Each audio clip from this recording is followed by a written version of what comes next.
Private Julian Miles pressed his back against the crumbling remnants of what had once been a colonial administrative building, his pulse rifle clutched tightly to his chest. The acrid smell of plasma discharge and burning synthcrete filled his nostrils, a constant reminder of the hell that had become his daily existence. 3 weeks. It had been 3 weeks since the Welland had appeared in the skies above New Helena, their massive ships blotting out the sun like malevolent, mechanical clouds. The colony's meager defensive forces had been overwhelmed in a matter of hours. If it hadn't been for the timely arrival of the 23rd Infantry Division, Julian's unit, the planet would have fallen in a day. Now, they were all that stood between the aliens and total conquest. A series of sharp clicks in his earpiece jolted Julian from his thoughts. "Charlie Company, be advised. We have incoming hostiles, Sector 7. All units, prepare to engage." Julian swallowed hard, stealing a glance at the soldiers to either side of him. To his left, Private Jasmine Smith gave him a grim nod, her face a mask of determination beneath the grime and sweat. To his right, Corporal Dmitry Volkov chambered a round in his heavy repeater, a wolfish grin spreading across his scarred face. "Ready for another dance with our bug-eyed friends," Kid Volkov growled. Before Julian could respond, the ground began to tremble. At first, it was barely noticeable, a slight vibration beneath his feet. But it quickly grew in intensity until it felt like the entire world was shaking apart. "Here they come," Smith muttered, raising her rifle. Julian peered over the top of their makeshift barricade, and his blood ran cold. A sea of chitinous bodies flowed across the war-torn landscape, their iridescent carapaces gleaming in the harsh sunlight. The Welland moved with an unsettling, insectoid grace, scuttling over debris and craters with terrifying speed. "Open fire," the command crackled through Julian's earpiece, and the air erupted with the sound of human weapons.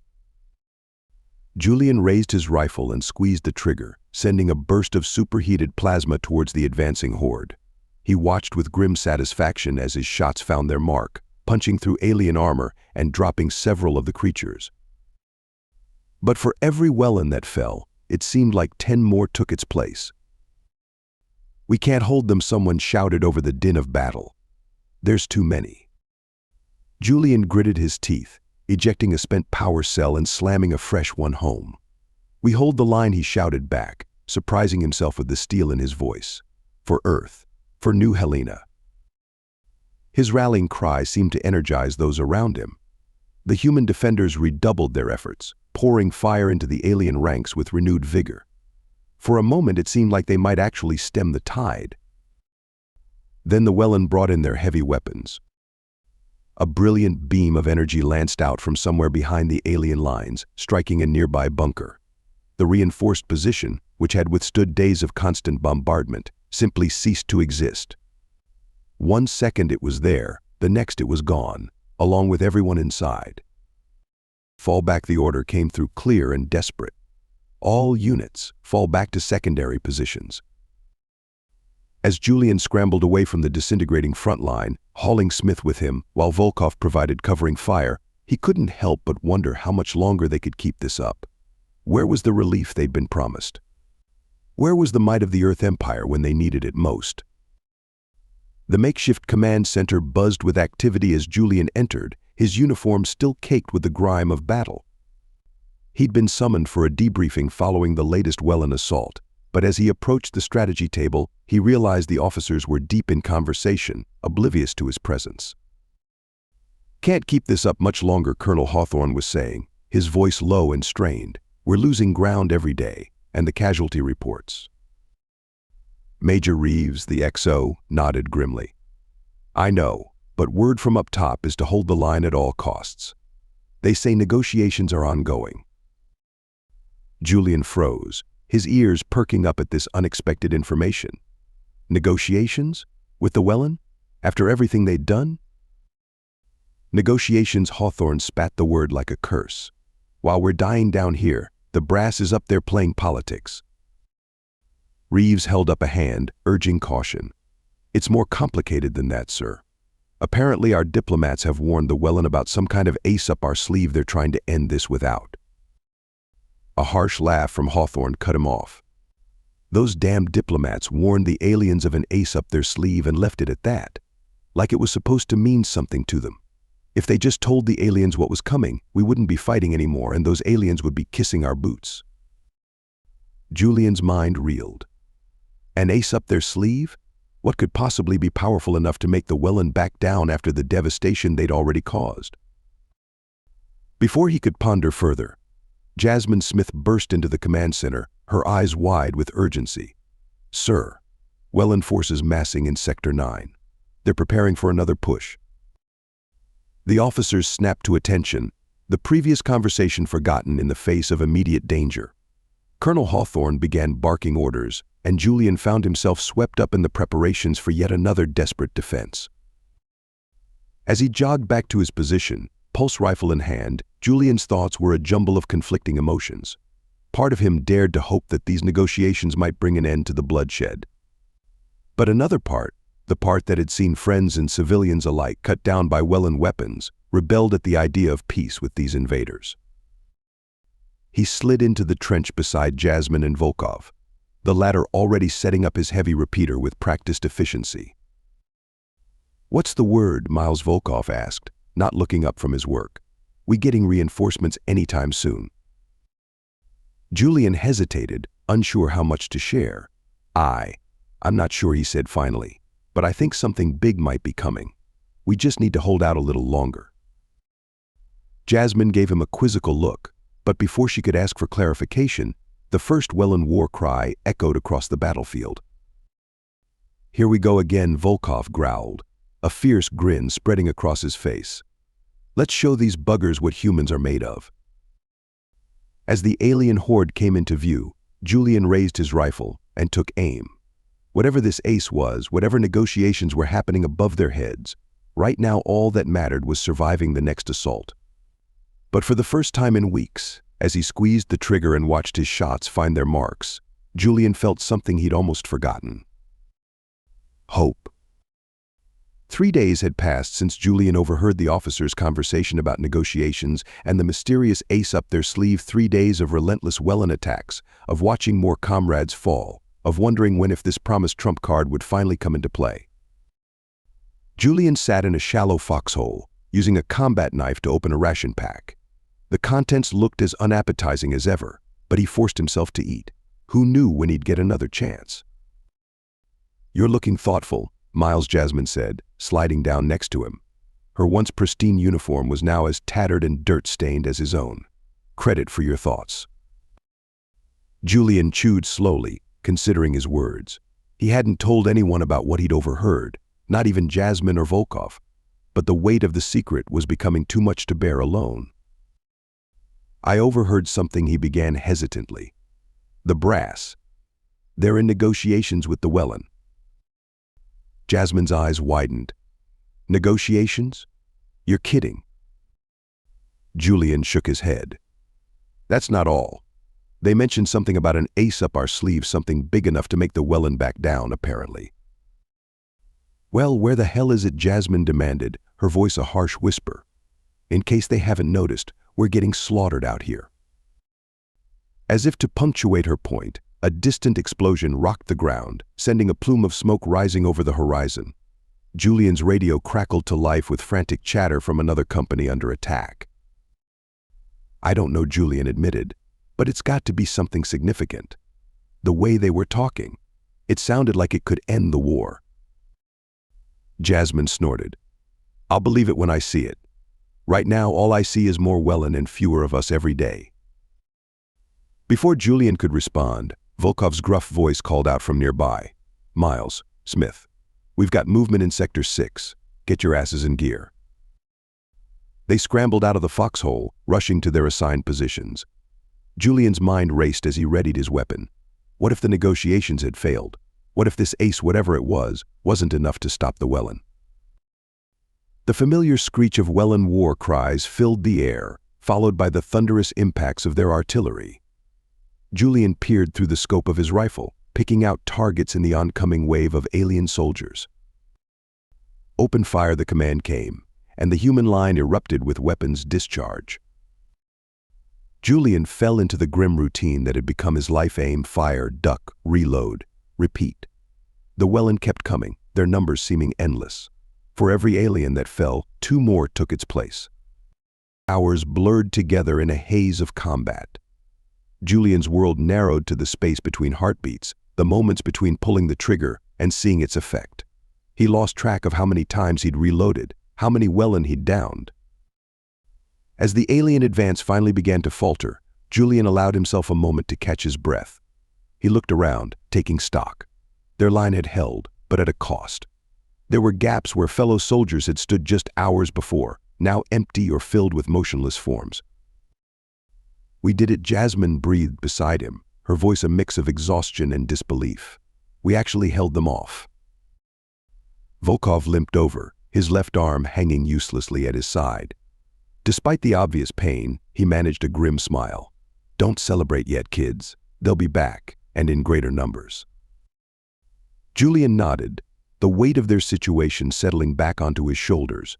They'd won the day, but the war was far from over. As he helped Volkov towards the field medics, his mind returned to the overheard conversation. Where was this ace? How much longer could they hold out waiting for it? And even if it did come, would there be anyone left to save? As night fell over the battered landscape of New Helena, Julian found sleep elusive. He stared up at the star-filled sky, wondering if somewhere up there, the fate of his world was being decided. All he could do was hold on to that faint glimmer of hope and pray that whatever ace humanity had up its sleeve, it would be revealed soon, before it was too late. The dawn of the 28th day since the Welland invasion broke over New Helena, painting the scarred landscape in hues of red and gold. Julian Miles stood at the edge of the forward trench, his eyes scanning the horizon for signs of the enemy. The last few days had been a blur of constant attacks, brief respites, and dwindling supplies. "Anything?" Jasmine asked, coming to stand beside him. Julian shook his head. "Nothing yet. It's too quiet." Volkov joined them, his left arm now in a makeshift sling. "Quiet's not always good, kids. Could mean they're planning something big." As if summoned by his words, a low rumble began to build.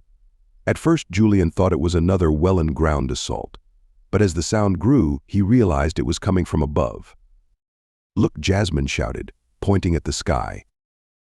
Julian's jaw dropped. The clouds were parting, pushed aside by the massive forms of ships entering the atmosphere. For a heart-stopping moment, he feared it was Welland reinforcements. But as the vessels came into focus, he saw the familiar lines and markings of Earth Empire warships. Not just a few ships. Not even a dozen. Hundreds of warships, from nimble frigates to behemoth dreadnoughts, filled the sky as far as the eye could see. "My God," Volkov breathed. "It's the fleet. The whole damned fleet."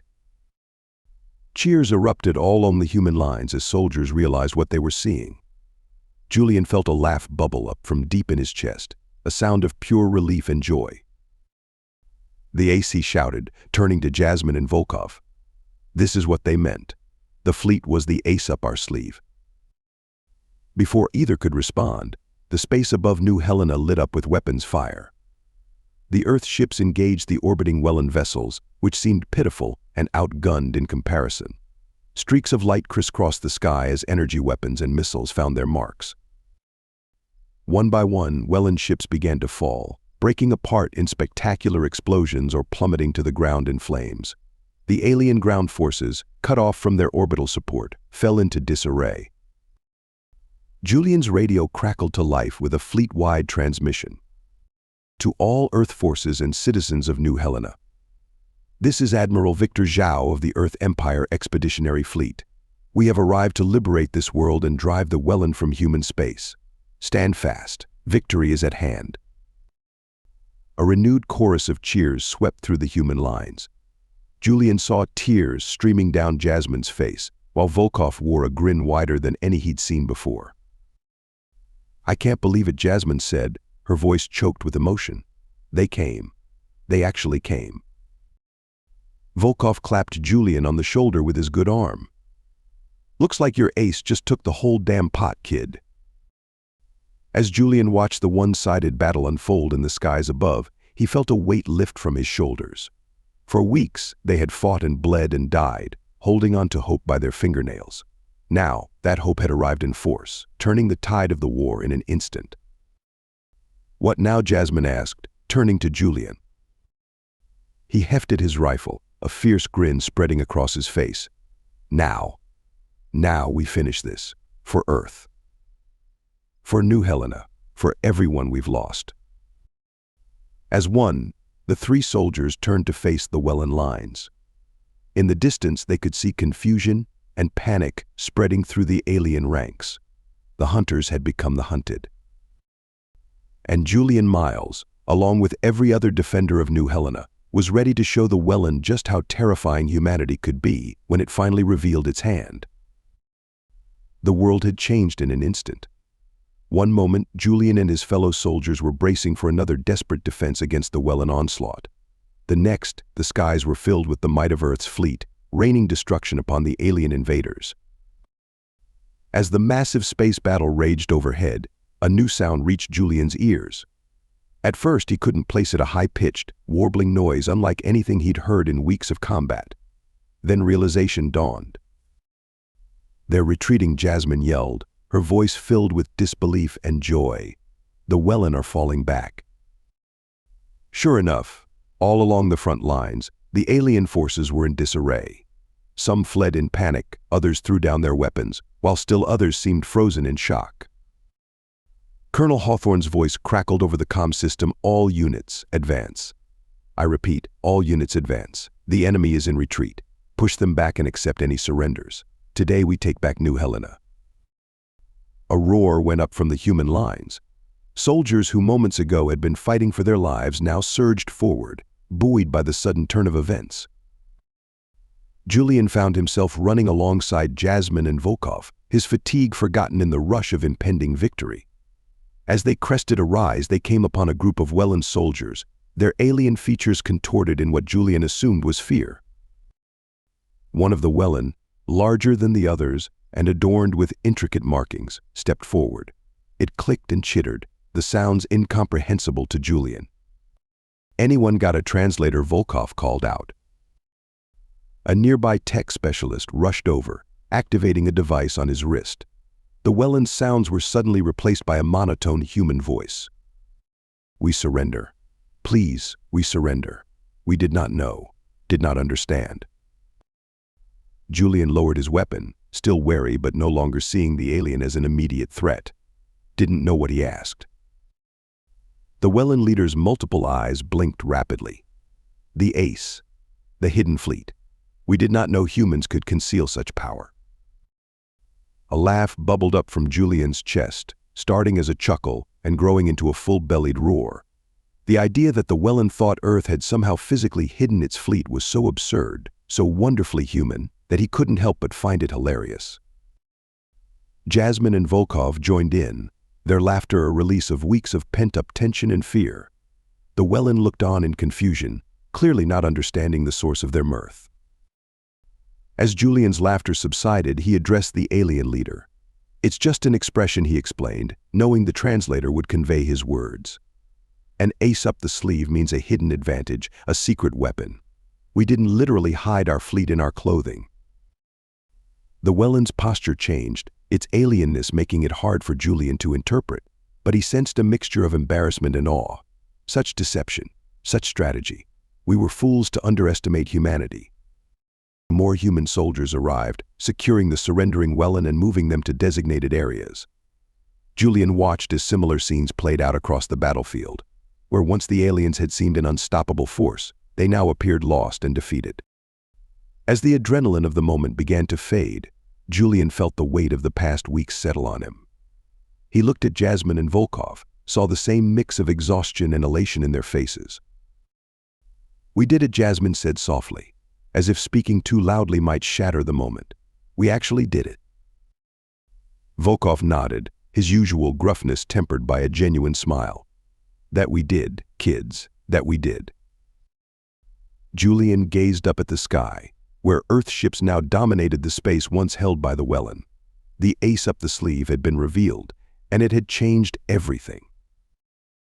As he watched Morwellen come forward to surrender, Julian couldn't help but feel a surge of pride, not just in the fleet that had saved them, but in every soldier who had held the line, every civilian who had endured.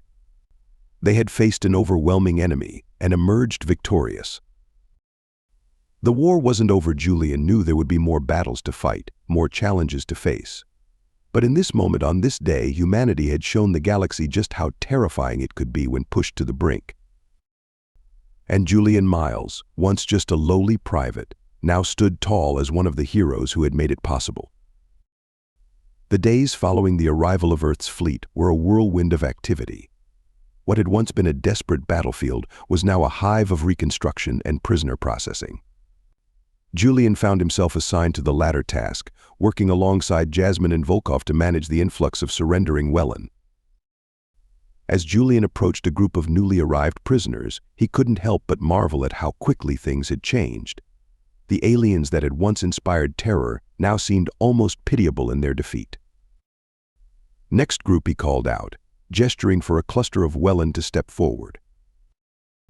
A translator droid hovered nearby, facilitating communication between humans and aliens. As Julian began the standard processing questions, one of the Wellen, an individual with intricate purple markings, spoke up. "Excuse me, human," the translator relayed, "but I must know. How did you manage to conceal such a vast fleet? Our sensors should have detected them, even at great distances." Julian exchanged an amused glance with Jasmine before responding. "We didn't conceal them, not physically at least. It was a strategy, a surprise attack." The Wellen's multiple eyes blinked in rapid succession, a gesture Julian had come to recognize as confusion.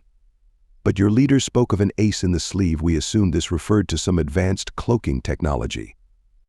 Volkov, overhearing the conversation, let out a hearty laugh. "Oh, this is too good. They really thought we had ships hiding in our uniforms." Julian couldn't help but smile, though he tried to maintain a professional demeanor. "It's an idiom, a figure of speech," he explained. "It means having a hidden advantage or a secret plan." The Wellen conferenced among themselves, their clicks and chirps sounding agitated to Julian's ears.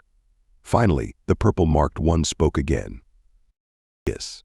Idiom cost us the war," it said, an unmistakable note of disbelief in its translated voice. "Our entire strategy was based on the assumption that you had hidden ships. We divided our forces, wasted resources searching for non-existent cloaked vessels." Julian felt a mix of amusement and sympathy. "Language barriers can be tricky," he offered. "I'm sure we'd make similar mistakes trying to understand your expressions." Another Wellen, this one bearing green markings, stepped forward. "But surely your diplomats knew we would not understand. Why did they not explain?" Jasmine joined the conversation, a mischievous glint in her eye. Maybe they were playing their cards close to the chest. The translator droid whirred for a moment before relaying the idiom, causing another round of confused blinking among the Wellen. "I believe," the purple-marked Wellen said slowly, "that we have much to learn about human communication." As Julian continued processing the prisoners, he found himself fielding more questions about human idioms and expressions. The Wellen, it seemed, were as curious about human language as they were about human technology. "So break a leg does not actually involve damaging limbs?" one asked. "And it's raining cats and dogs doesn't mean animals fall from the sky?" queried another. By the end of his shift, Julian's sides hurt from suppressed laughter. The absurdity of explaining common phrases to bewildered aliens provided a much-needed release after weeks of tension and fear. As he, Jasmine, and Volkov made their way to the mess hall for a well-deserved meal, Julian found himself reflecting on the strange turns life could take. A month ago, he had been a scared private fighting a losing battle. Now, he was teaching alien prisoners about the intricacies of human slang. "You know," Volkov mused as they walked, "maybe we should write a book. Human idioms for dumbfounded aliens or something like that." Jasmine grinned. Chapter 1. Why Pulling Your Leg Doesn't Hurt. As they laughed and brainstormed increasingly ridiculous chapter titles, Julian felt a warmth in his chest that had nothing to do with the setting suns of New Helena. They had won the war, yes, But perhaps more importantly, they had found a way to bridge the gap between species, even if that bridge was built on misunderstood metaphors and confused aliens. Thank you so much for listening to this story. I hope you loved it. Please remember to subscribe if you did like it so you can see more videos like this. And please give us a like and a comment too. I'll see you in the next one.